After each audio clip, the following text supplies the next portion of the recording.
Promise, I swear, I swear. Yeah, admit it. Yo.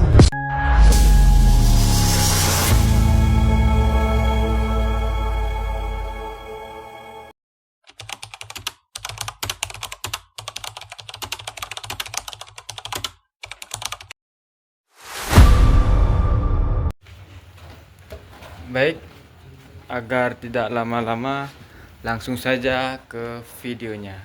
Kepailitan. Kepailitan adalah eksekusi massal yang ditetapkan dengan keputusan hakim yang berlaku serta-merta dengan melakukan penyitaan umum atas semua harta orang yang dinyatakan pailit, baik yang ada pada waktu pernyataan pailit maupun yang diperoleh selama kepailitan itu berlangsung, untuk kepentingan semua kreditur yang dilakukan dengan pengawasan pihak berwajib. Selanjutnya saya mengambil isu hukum kepailitan yang berjudul konflik antara hak kreditor dan perlindungan pemegang saham minoritas dalam likuidasi perusahaan publik. Selanjutnya saya akan mulai pembahasan ini dari latar belakang, terus rumusan masalah, pembahasan masalah, dan yang terakhir itu kesimpulan. Dimulai dari latar belakang terlebih dahulu. Kepailitan diatur oleh Undang-Undang Nomor 37/2004. Namun dalam prakteknya sering terjadi ketegangan antara kreditor, terutama kreditor preferen, dan pemegang saham minoritas pada perusahaan publik. Keputusan likuidasi yang diambil oleh kurator atau mayoritas pemegang saham dapat merugikan minoritas yang berada di urutan paling akhir dalam pembagian aset. Sementara kurangnya transparansi penjualan aset menambah risiko penyalahgunaan. Selanjutnya ada 3 rumusan masalah yang saya ambil di sini. Di antara itu,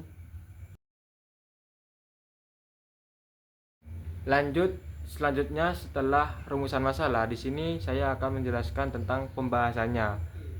Nah, Undang-Undang Perseroan Terbatas mewajibkan perusahaan publik memberikan informasi keuangan yang terbuka, sehingga kurator harus melaporkan secara periodik kepada semua pemegang saham. Pemegang saham yang mewakili minimal 10% saham dapat mengajukan intervensi kepada pengadilan. Dan dalam pembagian aset, saham preferen berada di atas saham biasa, meskipun keduanya berada di urutan paling akhir setelah kreditur. Penjualan aset harus dilakukan lewat lelang terbuka yang diumumkan di media, memberi kesempatan semua pihak mengajukan keberatan.